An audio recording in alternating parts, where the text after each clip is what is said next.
시청자 여러분 안녕하십니까? 1월 19일 화요일 나우경제 브리핑 양혜선입니다.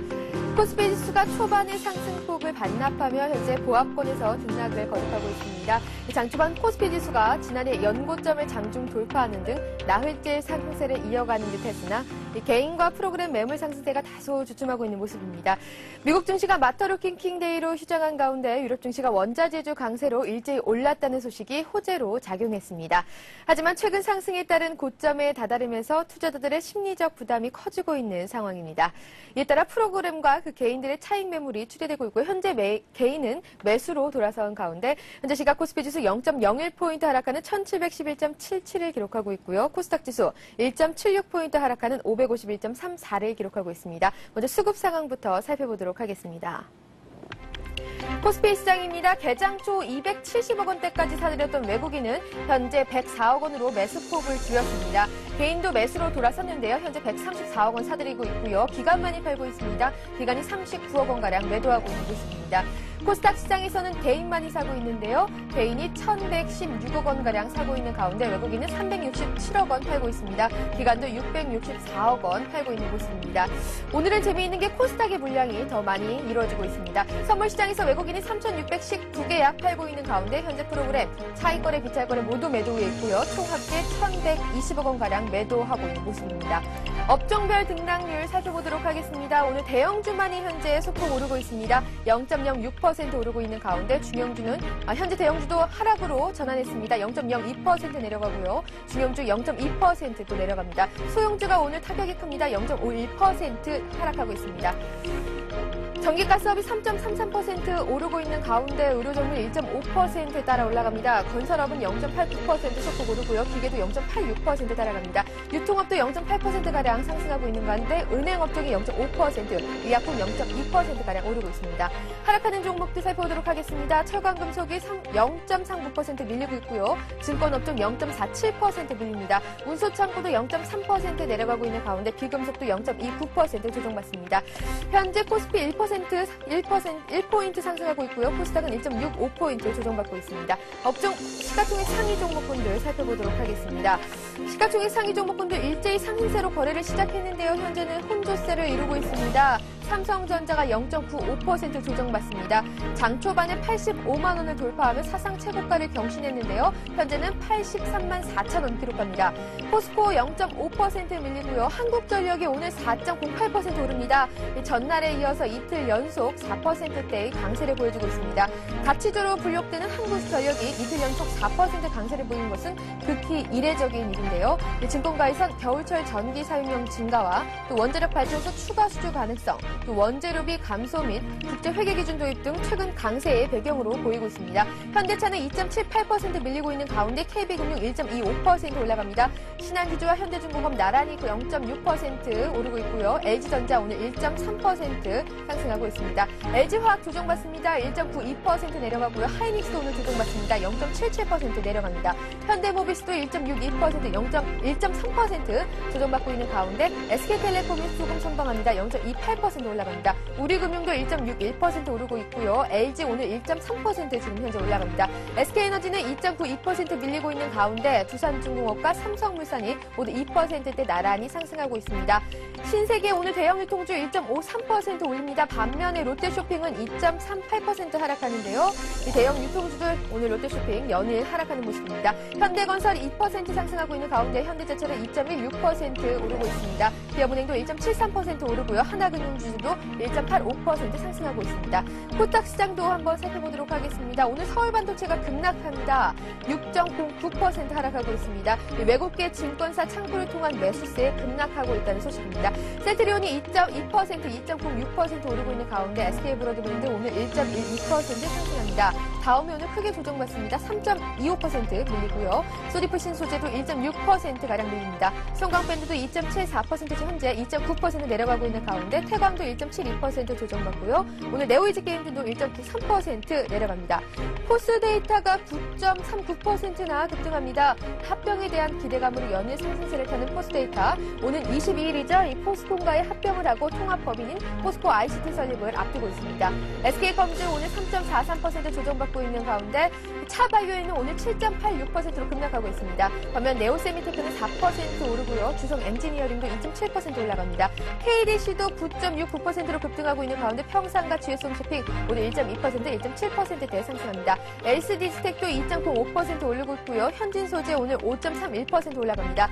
BHI도 3.35% 올라가고요. 멜파스 오늘 4.53% 오르고 있습니다. 현재 시각 코스닥 지수는 1.33포인트 하락하는 551.77을 기록하고 있습니다. 지금까지 우리 시장 상황 살펴봤습니다. 전문가 연결해서 좀 더 자세하게 짚어보도록 하겠습니다. 동양종금증권의 원상필 연구원 전화 연결되어 있습니다. 연구원님 안녕하세요. 연구원님. 네, 지금 전화 상태가 불안정한 상태인데요. 다시 한번 전화 연결 시도하도록 하겠습니다. 동양종금증권의 원상필 연구원 전화 연결해 보도록 하겠습니다. 네, 그럼 현재 지금 수급 상황부터 다시 한번 짚어보도록 하겠습니다. 오늘 코스피 시장 기관이 23억 원가량 팔고 있는 가운데 외국인과 개인이 사고 있습니다. 외국인이 87억 원가량 사고 있고요. 개인은 141억 원가량 사고 있는 모습입니다. 전문가 연결해서 좀 더 자세하게 짚어보도록 하겠습니다. 동양종금증권의 원상필 연구원 전화 연결되어 있습니다. 연구원님 안녕하세요. 네, 안녕하십니까. 네, 코스피 시장이 초반에 그 큰 폭의 상승세를 하락하고 하락 반전하며 현재는 1.55포인트 조금 소폭 오르고 있습니다. 지금 시장 분위기 어떤지 자세하게 전해주시죠. 네, 전체적으로 삼성전자를 중심으로 한 IT 업종의 강세가 이어지면서 코스피 지수가 다시금 연중 고점을 넘어서는 강세 움직임을 보여주고 있습니다. 지난밤 미국 증시가 휴정한 가운데 시장은 방향성을 탐색하는 모습인데요. 하지만 1700선에 안착했다는 기대감이 부각되면서 전체적인 시장 상황은 상승 쪽으로 강하게 이동하고 있는 모습입니다. 특히 기존의 주도주였던 IT 업종이 다시금 강한 시세를 보여주고 있다는 점도 긍정적인 대목으로 볼 수 있습니다. 네, 그러나 여전히 그 관심은 주요 거시지표와 또 어닝 실적으로 모아지고 있는 상황인데요. 이번 주에 21일 중국이 발표할 또 지난해 4분기 GDP가 강권이고요. 또 좀 더 가깝게 보자면 이 어닝 시즌을 맞아서 미국 대형 금융주들 실적이 연이어 이제 발표가 될 텐데요. 오늘 밤에 시티그룹을 시작으로 내일은 모건스탠리 또 모레는 골드만삭스 등 실적 발표가 예정되어 있는데 어떻게 전망하시는지요? 네, 일단 골드만삭스 같은 경우는 소폭의 흑자를 기록할 것으로 예상되고 있고요. 골드만삭스를 제외한 나머지 금융주들 같은 경우에는 기본적으로 적자에서 벗어나지 못할 것으로 전망되고 있는데요. 하지만 현재 금융주들 같은 경우에는 실적이 바닥을 확인하고 있다는 전망에 무게를 더하고 있고요. 더불어 이번에 발표될 실적은 이미 주가의 약세 요인으로 충분히 작용했다는 측면에서 부정적인 영향은 오히려 제한적일 가능성이 높다고 보여집니다. 반면에 이러한 기대감들, 특히 주가가 그리고 기업 이익과 현재 나타나고 있었던 적자 행렬이 이번 분기를 끝으로 마무리될 가능성이 높다는 전망에 힘이 실림에 따라서 오히려 시장은 이번 실적 발표를 끝으로 주가가 다시금 회복 국면에 들어설 것으로 보여지고요. 이러한 흐름들은 전체적인 시장에도 긍정적인 모멘텀이 될 것으로 기대하고 있습니다. 네, 현재 증시에서 실적 발표 외에 특별한 모멘텀이 약간 부족하다는 전망들이 많은데요. 그럼 오후장은 어떻게 전망하시는지요? 투자 전략도 함께 세워주시죠. 네, 시장은 다음 주 발표될 애플의 기업 실적에 주목하고 있습니다. 25일 애플의 기업 실적 발표가 예정되어 있는데요. 전체적으로 또 한 번의 서프라이즈가 발생하면서 미국 증시 급등의 모멘텀이 될 것으로 보고 있습니다. 이러한 기대감들 역시 국내 증시에도 추가적으로 반영될 가능성이 매우 높다고 전망하고 있습니다. 따라서 여전히 시장은 장 후반으로 갈수록 그리고 주 후반으로 갈수록 저점을 높이는 움직임이 될 가능성이 높다고 보여지고요. 이와 같은 측면에서 조정 시마다 매수해서 1800포인트까지의 추가적인 상승에 대비할 필요가 있다고 판단하고 있습니다. 네, 1800포인트까지 대비할 필요성이 있다는 긍정적인 전망을 해주셨습니다. 그렇다면 오후장에는 어떤 종목들을 관심 있게 지켜보는 게 좋을까요? 네, 계속적으로 종목에 대해서는 일관적인 입장을 유지하고 있는데요. IT 업종이 시세의 중심에 서 있고요. 단기적으로는 증권 업종에 대해서 관심을 가질 필요가 있습니다. 특히 현재 금융업종 내에서도 증권 그리고 은행 업종이 두드러진 시세를 보여주고 있는데요. 증권 업종 같은 경우는 최근 거래대금 증가를 아직까지 증권주들이 충분히 반영하지 못했다는 측면에서 증권주들의 시세가 조만간 확산될 가능성이 높다고 보고 있습니다. 네, 연구원님 오늘 도움 말씀 감사드립니다. 네, 고맙습니다. 지금까지 동양종금증권의 원상필 연구원이었습니다. 이어서 아시아 증시 살펴보도록 하겠습니다. 일본 니케이 지수 오전장 0.12% 하락하며 마감했습니다. 중국 상해 종합지수는 오르는데요. 0.12% 오르고 있습니다. 항생지수 조정받습니다. 0.46% 하락하고 있는 가운데 홍콩 H지수도 0.15% 따라 내려가고 있습니다. 대만지수 오늘 0.9% 하락하고 있고요. 베트남지수 소폭 오릅니다. 0.82% 오르고 있습니다. 싱가포르 지수도 0.09% 조정받고 있는 가운데 오늘 호주지수 0.74% 내려가고 있습니다. 중국 지수와 베트남 지수만을 제외하고는 전체적으로 하락하는 분위기입니다. 아시아 시장 오늘 전문가 연결해서 좀 더 자세하게 짚어보도록 하겠습니다. 리딩투자증권의 우성재 연구원 전화 연결되어 있습니다. 연구원님 안녕하세요. 네, 안녕하세요. 네, 중국 증시 상하이 종합지수 0.16% 상승한 채 거래를 시작했는데요. 예상보다 빠른 긴축 정책이 예상되는 가운데 오늘 중국 시장 어떤지 분위기 자세히 전해주시죠. 네, 지금 상하이 종합주가지수 0.1% 상승으로 장 움직임 보여주고 있습니다. 아시아 증시가 지금 혼조 장세를 보여주면서 시장에서의 변동성이 확대되고 있는 모습을 보이고 있는 가운데 중국 본토 지수 또한 이러한 흐름을 받는 모습인데요. 하지만 지금 상하이 종합주가지수 강한 흐름을 이어져 나가기보다는 기간 조정의 장세로 진입하고 있는 국면의 모습 보여주고 있습니다. 큰 폭으로 봤을 땐 3,200과 3,300의 박스권의 움직임이 예측되고 있는 가운데 오늘 같은 경우에도 3,240선 내 부근에서의 움직임을 보여주면서 시장에서의 혼조 장세 움직임이 예측되고 있는데요. 지금 중국 같은 경우 소비자 물가 지수가 4% 이상 상승 시 긴축이 예상된다는 유명한 경제학자의 발표가 있었습니다. 중국의 거시 정책 조정이 나오는 그 기준이 실업률 4% 그리고 소비자 물가 지수 4%대라고 예측을 했었는데요. 실업률이 4%를 초과하게 되면 경제를 촉진하는 완화 정책을 실시할 것이고 소비자 물가 지수가 4%를 초과하게 되면 상황에 맞는 긴축 정책을 실시하게 될 것이라는 언급을 내놨었습니다. 2010년도 이번 중국 경제에서 올해도 비교적 완화된 통화 정책을 고수할 것이라고 이야기는 나오고 있지만 만약 소비자 물가 지수가 급격하게 높아질 경우에 이러한 긴축 정책이 나올 것으로 예측이 되고 있습니다. 결국 이번 주 목요일 날 소비자 물가 지수의 발표를 앞두고 시장에서 소비자 물가 지수가 어떻게 나오는지 여부를 지켜보셔야 될 것 같습니다. 이와 반대로 지금 중국 증시가 올해 최고 6,000포인트를 돌파할 것이라는 언급 또한 나오면서 시장에서의 주목을 받는 모습 보여주고 있습니다. 지금 상해 종합주가 지수가 최고 6,000포인트까지 상승할 수 있을 것이라는 언급을 내놨었는데요. 지금 상제증권이 상하이에서의 2010년도 투자 설명회에서 이러한 언급을 내놨습니다. 상제증권의 수석 이코노미스트는 올해 중국 GDP 성장률이 10.3%를 기록할 것으로 예측하면서 그중 투자와 소비 그리고 순수출의 기여도가 각각 4.7%, 4.9%, 0.7포인트를 기여를 할 것이라는 언급을 내놓으면서 중국 경제가 꾸준한 증시의 상승을 이어져 나갈 것이라는 이야기를 내놨었는데요. 이것과 함께 신용고래와 공매도 그리고 주가지수 선물의 시행 등이 시장에서의 호재가 될 것이라는 언급을 내놨습니다. 오늘 상하이 종합주가지수 강한 흐름을 이어져 나가는 모습을 보이고는 있지만 이러한 흐름이 아주 강하지는 않은 가운데 혼조장세 움직임이 예측되고 있습니다. 결국 큰 폭의 박스권으로 말씀드렸던 아까 3,200과 3,300의 박스권 중에서 오늘 같은 경우 3,250선을 중심으로 한 혼조 장세로 보시는 게 좋을 것 같습니다. 네, 글로벌 경제 중 가장 빠른 회복세를 보이고 있는 중국의 2010년 경제가 기대가 되고 있는데요. 2010년 중국 경제에서는 어떠한 일들이 일어날 것으로 보이는지 또 어떤 중심으로 봐야 할까요? 2010년 중국 경제 5대 핫 이슈 뽑아주시죠. 예, 지금 2010년도 중국 경제에 대해서 지금 여러 가지 토픽들 중에서 지금 가장 중요한 것은 GDP의 성장률, 인플레이션, 그리고 출구 전략의 시행 시기, 사회 소비 증가 폭과 수출 회복세의 움직임이 이 5가지가 가장 중요할 것 같습니다. 지금 GDP 성장률이 국무원에서 발표하기로는 올해 9.5% 내외로 예상한다는 이야기가 내놓고 있는데요. 지금 이러한 이야기와 함께 중국 경제가 GDP 성장률이 9%대 이상의 움직임을 예측되고 있습니다. 지금 GDP 성장과 함께 인플레이션 우려감도 커지고 있는 모습인데 앞서 말씀드린 것처럼 인플레이션이 4%대로 돌파할 경우에 출구 전략의 시행 시기가 더욱더 빨라질 수 있기 때문에 이러한 소비자 물가 지수 또한 시장에서 가장 중요한 핵심 포인트가 될 것 같습니다. 또한 사회 소비 증가폭, 수출 회복 움직임이 중국 경제 GDP와 같이 움직임을 보여주고 있는 만큼 이러한 움직임이 어떻게 나올지 여부에 따른 시장에서의 변동성은 커질 수 있을 것 같습니다. 오늘 같은 경우 이러한 흐름을 받으면서 시장에서의 변동성이 커지고 있는 가운데 이번 주 목요일 있는 중국 주요 경제 지표 발표를 앞둔 시장에서의 관망 심리는 더욱 커질 확률이 높다라고 보시는 게 좋을 것 같습니다.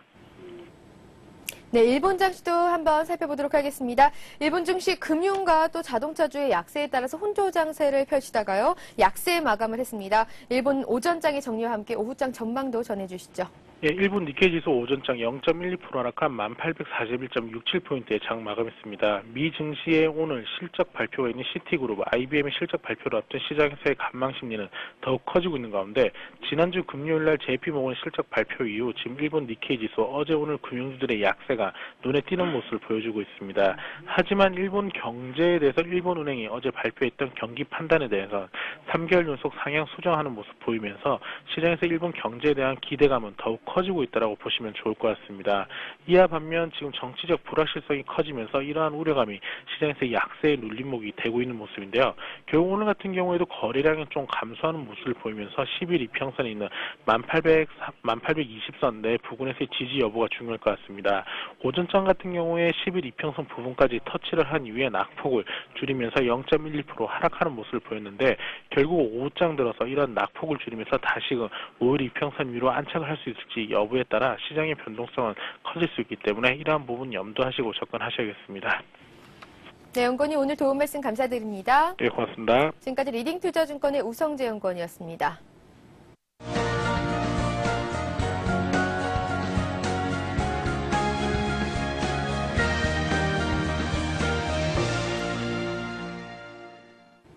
이 시각 주요 뉴스입니다.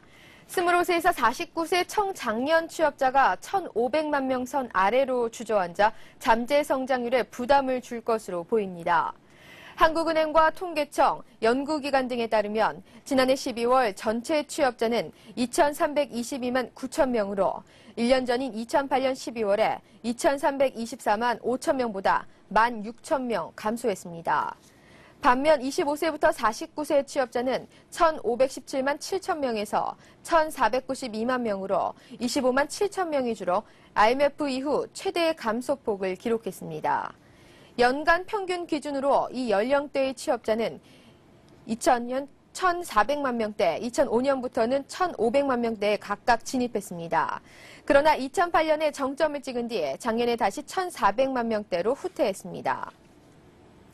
지난해 경제 위기에도 불구하고 중량을 기준으로 한 수출 물동량이 역대 최대치를 나타냈습니다. 기획재정부와 관세청에 따르면 지난해 수출 물동량은 중량 기준 1억 9,531만 톤으로 2008년보다 0.7% 증가하며 역대 최대치를 기록했습니다. 반면 물동량 증가율 이상으로 환율이 올라 달러 표시 수출액은 3,637억 7천만 달러로 1년 만에 13.8% 줄었습니다. IMF가 지난해 세계 교역량이 11.9% 감소할 것으로 전망했지만 우리나라 수출은 상대적으로 선방한 겁니다. 전 세계적으로 교역량 축소에도 수출 물동량이 소폭 증가세를 보인 것은 한국의 수출 시장이 개발도상국으로 대변화돼 있어 선진국의 경기 침체 영향을 덜 받았기 때문으로 풀이됩니다. 우리나라 초고속 인터넷의 평균 속도는 14.6Mbps로 세계 1위를 기록했습니다. 세계적인 웹 트래픽 전문 업체 아카마이는 지난해 3분기 인터넷 현황 보고서에서 우리나라의 인터넷 평균 속도가 지난해 같은 기간보다 16% 빨라진 14.6Mbps를 기록했다고 밝혔습니다. 2위는 7.9Mbps의 일본이었으며 홍콩이 7.6Mbps로 3위, 루마니아와 스웨덴이 각각 4위와 5위를 차지했습니다. 또 전체 조사 대상국 226개국 평균은 1.7Mbps였으며 이는 지난해에 비해 13%, 이전 분기보다 18% 빨라진 수치입니다. 국내 상장사들이 지난해부터 최근까지 자산 재평가를 한 결과 자산 총액이 14조 원 이상 증가한 것으로 나타났습니다. 유가증권시장에선 삼성전자의 자산 재평가 차액이 3조 8,163억 원으로 가장 많았습니다. 이어 현대중공업이 1조 2,356억 원으로 뒤를 이었고 한국가스공사가 1조 1,920억, 대우조선해양이 1조 230억 원 순이었습니다. 기존 자산 총액 대비 재평가 차액이 가장 큰 곳은 대림 비엔코로 자산 재평가 차액이 자산 총액 1,143억 원보다 많은 1,225억 원이 발생했습니다. 자산 재평가를 통해 자산이 늘어나면 부채 비율이 낮아져 재무 구조가 개선되고 주가 순 자산 비율이 낮아지는 긍정적인 효과가 있습니다. 현재 시각 코스피 지수 0.06포인트 상승하는 1711.84를 기록하고 있고요. 코스닥 지수 1.51포인트 하락하는 551.59를 기록하고 있습니다. 최근 증시에서 실적 발표 이외에 특별한 모멘텀이 부재하다는 점에서 실적 개선 강도가 높은 업종을 중심으로 접근하는 전략이 유효할 것으로 판단됩니다. 지금까지 나우경제브리핑의 양혜선이었습니다. 시청해주신 여러분 고맙습니다.